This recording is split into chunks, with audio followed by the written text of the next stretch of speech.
Şəki Su Meliorasiya Sistemlərinin İstismarı İdarəsində 2026-cı ilin ilk 6 ay ərzində təsərrüfatlar arası və təsərrüfat daxili suvarma kanallarının 199,2 kilometrlik hissəsində 287,6 min kubmetr lil təmizlənib. Şin çayı, o cümlədən Kilsəburun adlanan ərazi, Quruçay, Kiş çayı və Daşağıl çayda çay məcralarının tənzimlənməsi işləri həyata keçirilib.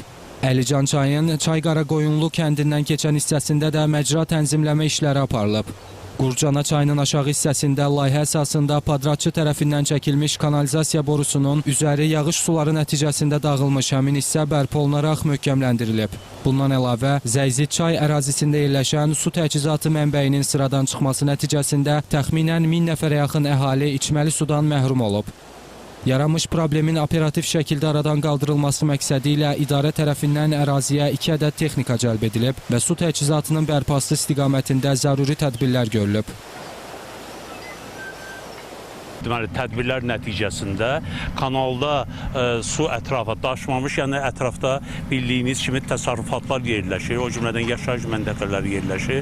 Yəni burada ciddi problem olmamış, amma yenə də biz mütəmadi olaraq qabaqlayıcı tədbirləri görürük. Hal-hazırda da iri həcmli texnika bura yönəldilib və burada neçə güncə iş aparılır. Yaxın günlərdə buradakı işlə yekunlaşacaq. Kiş, Şin, Zəyzid, Küngüt və Əyriçay çaylarında son günlər yağan fasiləsiz yağışlar nəticəsində sululuq artıb, gətirmələr hesabına çay məcraları xeyli qalxıb. Əvvəlcədən yığdığımız deməli torpaq bəndlər, sahil bərkitmə işləri sel nəticəsində, yaranmış sel nəticəsində tamamilə yuyulmuşdu. Qabaqlayıcı tədbirlər çərçivəsində çay məcraları mexaniki üsullarla təmizlənib, lil və gətirmələrdən azad olunub, su ötürücü qabiliyyətin artırılması üçün çay yataqlarında tənzimləmə və dərinləşdirmə işləri aparılıb. Sahil boyu mühafizə bəndləri və hidrotexniki qurğular yoxlanılıb, zəruri ərazilərdə sahil bərkitmə işləri görülüb. Riskli ərazilərdə daşqınların qarşısının alınması üçün əlavə tədbirlər həyata keçirilib. Xüsusi texnikalar strateji nöqtələrdə yerləşdirilərək əraziyə fasiləsiz nəzarət təşkil olunub. Hal-hazırda biz rayonun tabeliyində olan Quruçay ərazisindəyik. Burada son vaxtlar yağan leysan yağışları nəticəsində yaranmış sel, bu çayda da müəyyən problemlər yaranmışdı.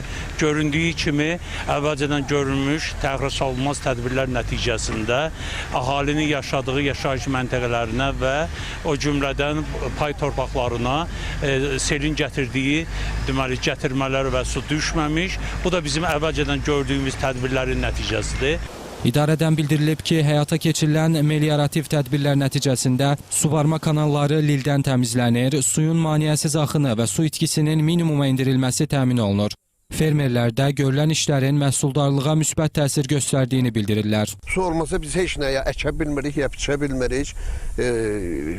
İşimiz buradan sudan olmasa biz heç nəyə nail ola bilmirik. İndi son dövrlərdə də gördüyü kimi bir ilən taxılda suladıq. Əməlli taxılımdır. Mənim özümün, şəxsən özümə məxsus olan 7 hektar 31 sotluk torpaq sahəm var. Əkdik, biçdik, taxılımız da oldu, məhsuldarlığımız da oldu. Qeyd edək ki, Şəki Su Meliorasiya Sistemlərinin İstismarı İdarəsi tərəfindən çaylarda baş verən sel hadisələri nəticəsində yaranmış çətinliklərin təsirinin minimuma endirilməsi və əhalinin su təminatında fasilələrin qarşısının alınması istiqamətində işlər davam etdirilir.